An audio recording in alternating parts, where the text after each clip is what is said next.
Hey guys, how's it going? Hope you're doing well. My name is Crown, and today I'm going to read you some very interesting stories that I hope that you're gonna love. And now, without further ado, let's go!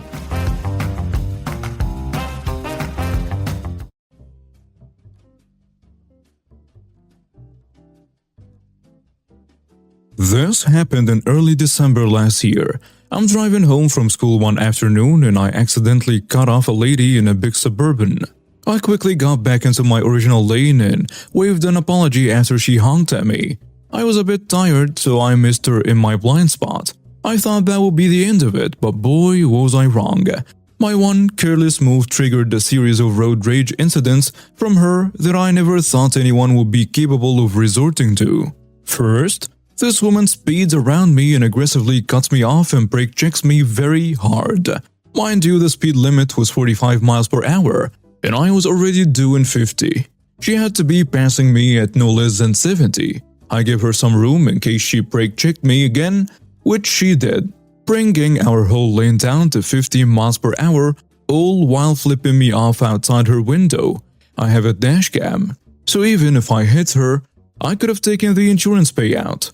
The dealing with insurance is too much of a hassle, and I love my car, so I didn't want to damage it. Other cars start passing us, so I try to do the same, but she drives in front of me again. Eventually, she lets me pass and I wave her sorry again, which she responds to with a finger. Finally, we stop at a red light, and she pulls alongside me yelling at me to roll down your window, you N-word. I'm not even black. Of course I don't, in case she pulls something out on me. Other cars are honking at her for blocking my adjacent lane while yelling at me, but she gives zero care. Once the light turns green, I make a loop around the block to try and lose her, but to no avail. I even haul down an open road to see if she gives up. My car is heavily modded so it can comfortably smoke her SUV, but she persists. I'm thinking, what kind of person has this much time on a weekday to follow someone around? Had I driven home, she could have come back later and did God knows what. So finally, I resort to calling the cops. Unfortunately, I am right at the boundary of 3 counties, so I get bounced around dispatchers for about 5 minutes before finally ending up with the right jurisdiction. I explain my situation, and the dispatcher directs me to drive towards the nearest police precinct, while an officer tries to intercept us. During the conversation with the dispatcher, she's still flipping me off, and the dispatcher can hear her honking. That's how close she was tailgating me. It's been over 30 minutes since the original incident.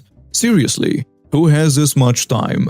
I stay calm and continue to relate to the dispatcher where I am as I pass intersections.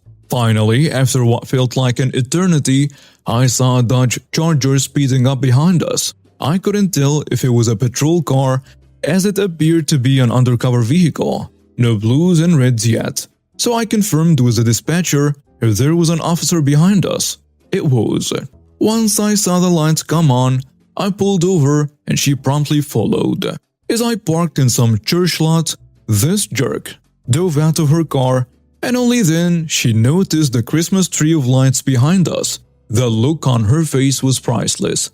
And what does this dumbhead do? She darts toward the officer's car. The officer quickly commanded her to stop, which this bag of meat seemed to understand.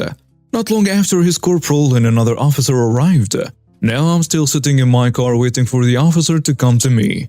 I hear the witch making up some nonsense story, and in a few minutes he comes up to my window to hear my side. The moment I stepped out of my car to talk to him, she yelled at me, "You suck at driving."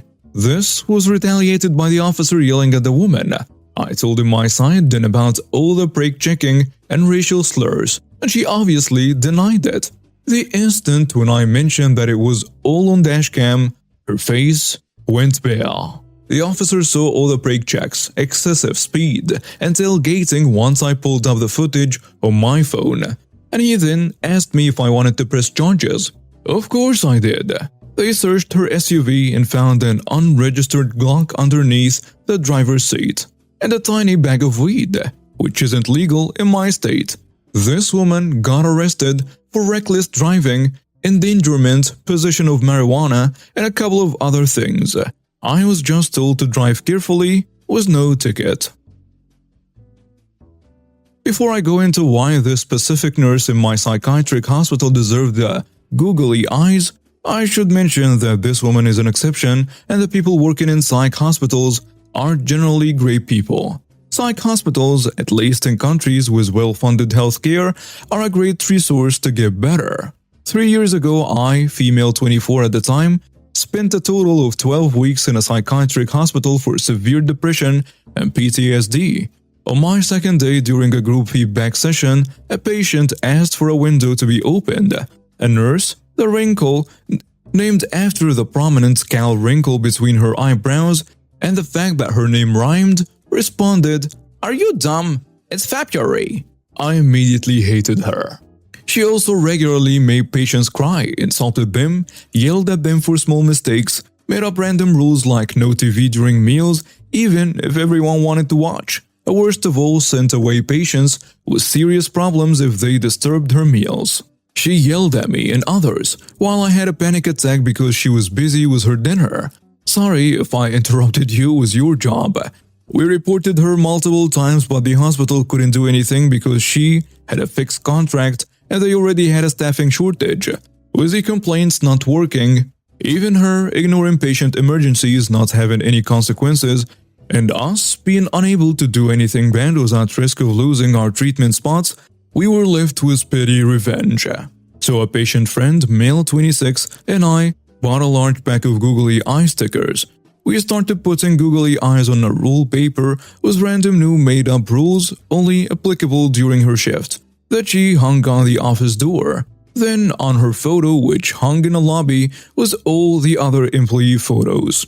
The wrinkle started angrily taking those down, but we added new googly eyes during her every shift. Other young patients started joining in by putting googly eyes in all common areas where she was. The friendly dinosaur at the sink reminding you to wash your hands. The coffee machine, the fridge, the magnet on the timetable magnet board, the calendar, the entry sign and the office door all got googly eyes. And it pissed the wrinkle off. Every shift she would be too preoccupied searching for all these taunting googly eyes to yell at patients. The doctors and therapists, not knowing the reason for all the googly eyes, started encouraging us to continue being silly and having fun decorating the ward. We all started sticking googly eyes to our foreheads and running around like some sort of mental patients from the psych hospital. When in Rome, the wrinkle eventually retreated and left us patients alone. I left 4 weeks into our googly terror campaign, but patient friends reported that the wrinkle soon left the ward. And even months after I left, my therapist still found random googly eyes and said they reminded him of us. As you can tell, it's not all sad on a depression ward. The patients have a lot of dark and silly humor, and when you're bored, have no reputation to lose, and start to rediscover fun. Day to day, life becomes very silly. Between choppy, punny karaoke, rollerblade table tennis, and jello sculpting. Getting forcibly admitted to the psych ward was, despite one mean nurse, a life-saving and actually enjoyable experience. Years ago, roughly 2010, when I was doing pizza delivery, I delivered on campus. Pretty standard procedure. Call the customer and wait in the parking lot. Buddy comes down, hands me money, takes the pizza and walks away. Then he starts to run. I look in my hand and one of the $10 bills is ripped in half, and the 20 is horribly counterfeit. Dude's already back in his dorm, and it's pass activated, so I can't even get in. Then I remembered I have his number in my phone from when I called him. So I call the store, tell them what happened, and they mark his number as a prank caller. So no more deliveries. Figured, hey, that's good enough, I guess. Then, as I was leaving, I saw campus security talking to a police member. There was a chick stop just before the entrance to the grounds. I stop and walk up and give them the rundown of what happened. Give the counterfeit bill and the ripped bill to the officer. While the campus security dude is looking up the phone number in the student directory, campus security finds out who it is. And off they go. 10 minutes later, Buddy is in the back of a police car with his dorm mates for theft under $1,000 because technically he didn't pay for the pizza. Possession of counterfeit currency. He had more in his dorm. Possession of narcotics. Possession of a controlled substance. Possession with intent to sell. Possession of stolen property. And there was another charge, but I can't remember. I guess he posted bail a couple days later and came down to the pizza shop to have some words with me. But I wasn't working that night, so Buddy started trashing the lobby and got arrested again for trespassing, criminal mischief, vandalism. And they found a knife on him as well when they searched him. So there was a weapons charge too, but I think that got dropped. I'm not sure what happened after that second arrest, as I was never called to testify in court, but I'm going to assume he took a plea deal. He most definitely got expelled from the university though. Context. I work in IT in a very small area where everybody knows each other in one way or another, so networking with people is very important. I got a new job in a private school, partly because I knew the consultant acting as hiring manager at the time, but also because he knew I had skills in Azure and its many cloud components, which was the direction he envisioned the school going. Great stuff. I can do the migration no problem, as I've gone through it twice at previous companies. I started just before the summer holidays, which were 9 weeks at this school. That sounds plus. So I spent a bit of time getting to grips with the equipment, network, and just generally settling in. It was a small team of myself, 2 desktop guys, 1 part-time, and the consultant/manager who worked 3 part days, usually about 10 a.m. to 2 or 3 p.m. After about 3 months, the school hired the permanent manager and dropped the consultant after he had handed over all of his responsibilities. Things got continued as normal. I worked away on getting the prerequisites in place while juggling some other projects like managed printing and network upgrades. Everything seemed great, although I was being pulled away from my cloud tasks more than I would like, but figured it was just how things were here with such a small team. Jump forward to December, my 6-month probation was due, so I asked the manager, let's call her D, when we could have a meeting to discuss how things have been and sign off on my probation. She kept putting it off with generic excuses, and it ended up happening in mid-Jan, where she absolutely destroyed me. Instead of talking to me like a reasonable human being, she held up all these microaggressions and spent over 30 minutes unloading them onto me, absolutely crushing my motivation. She also said she doesn't believe that cloud is the right way to go and that I needed to be better at on-premise infrastructure and networking. I had specifically said during my interviews that networking is my weakest area and that I specialize in cloud computing. So essentially the role I'm supposed to be doing has changed entirely to one that I'm not good at. She used this as a way to suggest extending my probation while she creates a new role for me that's more fitting, as I don't have the networking skills she was looking for. I was visibly upset and she left me for a minute, but just before she left she said, "You need to think long and hard about if you want this job, because right now you're not performing well enough to keep it." I sat there for about 20 minutes, alone in a side room near our office. Thoughts went through my head, dousing myself, worrying about losing my apartment I bought just 6 months ago if I lost this job, worrying what my family would think and just generally how I'd feel with what I felt like was an inevitability. I tried my best with everything I did and she still wasn't happy, so I thought about what she said. Do I want this job? No. So that night I signed up with all the local job agencies, frequently checked job sites, and all the time I was at work. I acted like she's helped me see my errors and that I was working on them to prove myself to her. Actually, I hated her guts and couldn't stand being in the same room as her. I hadn't taken any of my annual leave days as I had no money after spending all my savings on my apartment, so I didn't see the point in taking time off to sit around. She nagged me about this constantly, saying I'd lose it if I wasn't taking it, and blah blah blah. Like I didn't really know how holidays work. I booked a big block of 3 weeks at the end of May as we had family coming to visit.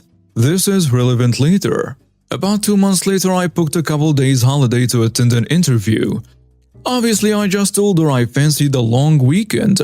I got the job. Not only was it more engaging and relevant to my area of expertise, but it was a tasty 7K pay raise with a bonus scheme up to 25% annually. Sweet. I come back on Monday ready to hand my notice in, but she's booked a meeting with me while I was off for 10 a.m. to discuss my new role. I have my notice in an envelope and bring that to the meeting. She starts with pretty much saying, "You've gotten a bit better, but still not good enough for this job. So I'd like to propose." I cut her off and hand her the envelope. She opens it, reads it. She says, "Okay, well, your notice period is a month, so your final day will be 8th of June. I counter with, "Actually, I think you'll find that while on my probation period, it's actually only 2 weeks, which brings it to 25th of May, which is also a public holiday, as is the 24th. So my last day is actually the 23rd of May. She tries to say I passed probation, but I remind her of the letter I signed agreeing to the extension and that I hadn't signed any contract for this new role yet. A bit of back and forth and she finally concedes. I also remind her that I had almost the entirety of my annual leave, which has to be paid to me when I leave, as my finish date was before they were to be taken. As the school was going through a big cost-saving exercise, this would look really bad on her. She asked me to take them instead of working my notice, which I declined. I'd rather tolerate her for 8 more days and get paid for a full month's pay on top of my normal salary. She reluctantly agreed and said she's going to go talk to HR and let them know. On the way out of the meeting, I thanked her for helping me out in January. She looked at me confused, so I reminded her that I needed to think long and hard about whether I wanted this job, and I decided that no, I didn't, and found a much better package elsewhere. Now I have my own office complete with coffee machine and mini fridge, staff who work with me on projects, and time to work on Azure features like I'm supposed to, all while getting paid considerably more. Thanks D. P.S. She got the boot 3 months after I left. Apparently, she clashed with a lot of the teaching staff with her management style. Guess I wasn't the only one who didn't get on with her.